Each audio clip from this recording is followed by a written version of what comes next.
कंस रथ का संचालन स्वयं कर रहा है।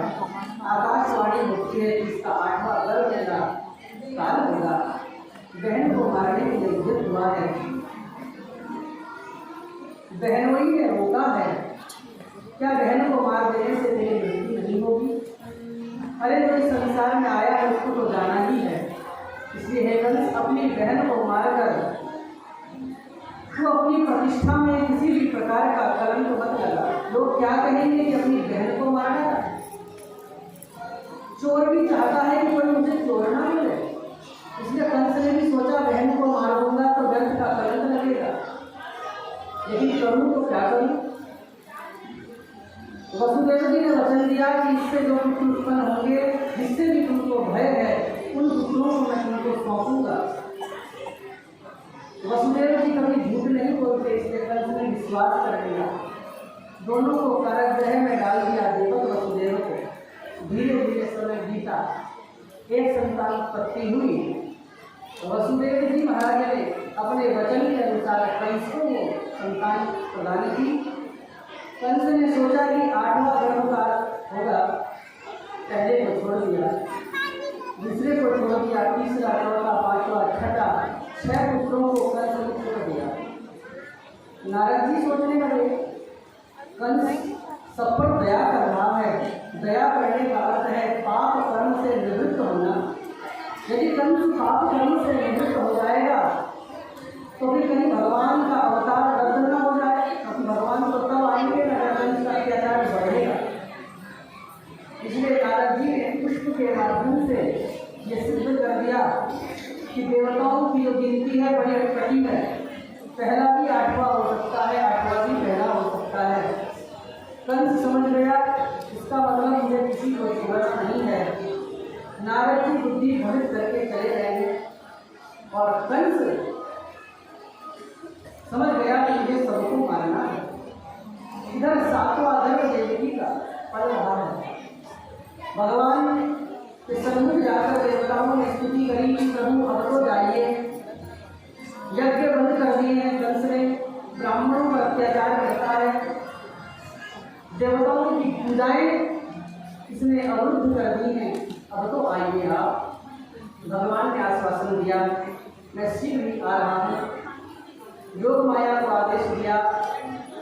देवकी के गर्भ में जो कन्या पल रही है ये योग माया है। योग माया को आदेश दिया कि जाओ देवकी के 7वां गर्भ का संकर्षण करके तुम नंद बाबा के यहाँ जो वसुदेव जी की दूसरी पत्नी रोहिणी रह रही है उसके गर्भ में स्थापित करो। उसके गर्भ में स्थापित किया है। वहाँ से जो संतान की उत्पत्ति हुई है वही हमारे बलराम जी महाराज हैं, भगवान श्री कृष्ण के बड़े भैया। बोलिए श्री बलराम जी महाराज की जय। कंस को लगा देवकी का 7वां गर्भ गिर गया, अब 8वें की तैयारी जो खतरा था। पहले दालों की संख्या बढ़ा दी, तालों का साइज मोटा कर दिया। धीरे धीरे समय बीता। देवकी के गर्भ में परीक्षित जब से भगवान आए हैं तो देवकी का जो भूमंडल है वो करोड़ों करोड़ों सूर्यों के प्रकाश को भी भूमि लग रहा है, इतना तेज चमकने लगा। देवता सारे ग्रह में आकर देवकी के गर्भ की स्तुति करते हैं।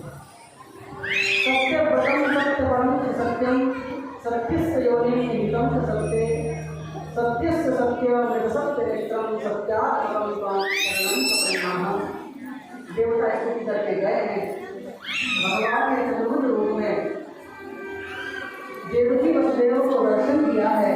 देवकी ने आग्रह किया है, मैं बुद्धोत्पत्ति का सुख प्राप्त करना चाहती हूँ, इसलिए हे प्रभु मैं चाहती हूँ कि आप चतुर्भुज रूप में ही बाल रूप में मेरी कोख से प्रकट होंगे।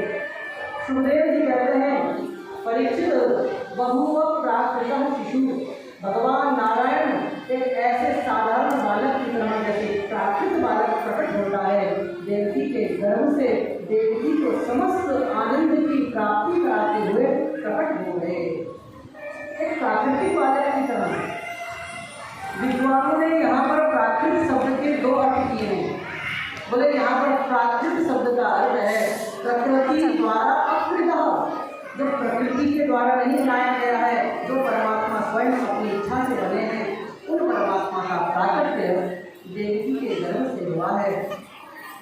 सांसारिक स्त्री जो बच्चे को जनती है उसको कष्ट होता है, कसम पीड़ा होती है, वेदना होती है, वो चीत्कार करती है, वो क्रंदन करती है, लेकिन भगवान कोई हाथ मांस के भूखे होते हैं।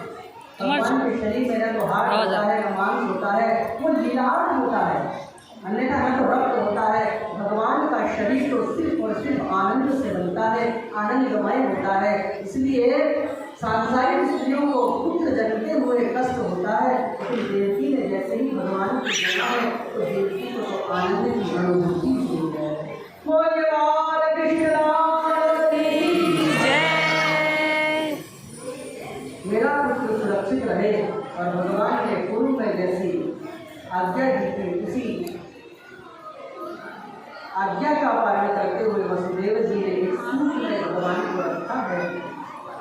लेकर गए हैं, ताले खुल गए हैं, आप सब जानते हैं, मंद मंद वर्षा हो रही है। बड़े भाई बलराम जी से स्नान में सोचने लगे कोई दूसरों का आघात मेरे छोटे भाई के प्रहार न कर दे, इसलिए शेषनाथ पीछे पीछे छाते का काम करते हुए चल रहे हैं। जहाँ पर कमल होता है माताओं वहाँ पर झगड़े आ ही जाते हैं। तो वसुदेव जी को मंद मंद वर्षा में लेकर जा रहे हैं, जमुना पार कर रहे हैं। तो भगवान को भी भक्त क्या कहता है, हे प्रभु आपके हस्त कमल, आपके हाथ को कमल की तरह। भक्त कहता है हे प्रभु आपका मुख कमल, आपका मुख तो कमल के यहाँ लाल लाल सा है। भक्त कहते हैं हे प्रभु आपके चरण कमल, आपके जो चरण हैं वो तो कमल के जैसे हैं। तो भौरे जब सांसारिक पुष्पों के प्रति इतना आकर्षित होते हैं, कमल के ऊपर बैठ जाते हैं, रसास्वादन करते हैं। तो आज भौरे ने जब देखा कि टोकरे में कुछ चीज जा रही है तो भौरों ने सोचा कि इतना बड़ा कमल कैसे आ गया। अरे जब छोटे से कमल में इतना रस होता है, इस बड़े से कमल में कितना रस होगा। इसलिए जो सूप था वो पूरा भौरों से भर गया और भौरे भगवान के ऊपर बैठकर भगवान का रसास्वादन कर रहे हैं। जमुना महारानी बहुत बढ़ गई तो मेरे प्रभु के पाँव का स्पर्श चाहती हैं। प्रभु जी आप आए हैं, जरा चरण तो छू अपने पति के। जमुना भगवान की पत्नी थी। तो भगवान ने कहा तुम मेरा पैर छूने के चक्कर से अपने ससुर जी को मारोगी क्या? ससुर जी की दाढ़ी लगा ली क्यों? भगवान ने कहा ये शर्म की शर्म करो। जमुना कहती मैं जब तक आपने पाँव नहीं छूंगी तब तक मैं शांत होने वाली नहीं। भगवान ने कहा तुम्हारे पाँव छूने के चक्कर में तो ससुर जी का अस्तित्व पैर निकाल दिया ना उन्होंने, अभी किसी ने पैर निकाल दिया ना। चंचल प्रभु ने अब सूप से अपने पाँव को एक बार निकाला है, लटका दिया है और जमुना महारानी ने जैसे ही मेरे प्रभु का पाँव छुआ है गदगद हुई, आह्लादित हुई। तालियां बजाओ रे। जिस समय जमुना जी चढ़ गई थी गले गले तक तो नंद बाबा बहुत घबरा गए थे। माता जो हमारे साथ यात्रा में गए हैं उनको हमने सब दिखाया। तो नंद बाबा सोचने लगे अरे मैं तो बूढ़ा हूँ, मैं मरूँ तो मरूँ, कहीं मेरे लाला को कुछ ना हो जाए। इसलिए नंद बाबा इतने घबरा गए कि ठाकुर जी सिर में है। नंद बाबा जोर से चिल्लाते हैं कोई लो, कोई लो, कोई लो। मतलब मेरे बेटे को कोई लो, मैं मरूँ तो मरूँ, लेकिन मेरे बेटे को तो कोई लो, बचाओ इसको। इसलिए वहीं जमुना के पास में जो हमारे साथ गए थे, इस बार हमारा रहना भी गोकुल में ही हुआ था। माता जी की अस्पताल में रहती है, हमारी दादी सी श्रीमती गंगा देवी सी वो भी गई थी, वहीं हमारा गोकुल में निवास हुआ था। तो कोयलो कहने से उस गांव का नाम आज भी क्या है, कोयलो गांव है जमुना जी के तरफ। यशोदा के एक लाली हुई है, उस लाली को उठाया, प्रभु को बुलाया, गए हैं, उन्हें ताले लग गए हैं। उस कन्या ने क्रंदन किया है, कंस दौड़ता हुआ आया, मारने के उद्यम हुआ। जैसे ही फटता है उस कन्या ने आकाशवाणी की है, अकाल का का चला गया है, कंस की तेरी मृत्यु का बहुत निकट है। कंस बुलाया है, आपातकालीन बैठक बुलाई है, कंस को करने दीजिए बैठक, हम करते हैं गोकुल में, क्योंकि जहाँ प्रभु है वहीं एक है नंद बाबा। अब हम गोकुल की लीला सुनेंगे।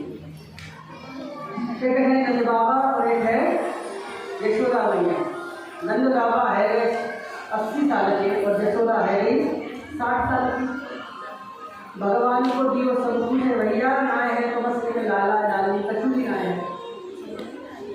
तो नंद बाबा सोचने लगे कि अब तो कछु होएगे की आस भी नाय है, क्योंकि 70-60 साल की उम्र में तो बच्चा होएगा। एक दिन की बात है, नंद बाबा जसोदा यमुना जी में ब्रह्मांड घाटे के पास से स्नान करके यमुना महारानी की जय का उच्चार करते हुए सीढ़ियाँ चढ़ रहे, तभी ब्राह्मण की टोली दिखाई दी। ब्राह्मण की टोली को देखकर नंद बाबा ने प्रणाम किया। अरे ब्राह्मण देवता प्रणाम, आज कहता काल आप सबन के दर्शन भय गए। आज तो दिन में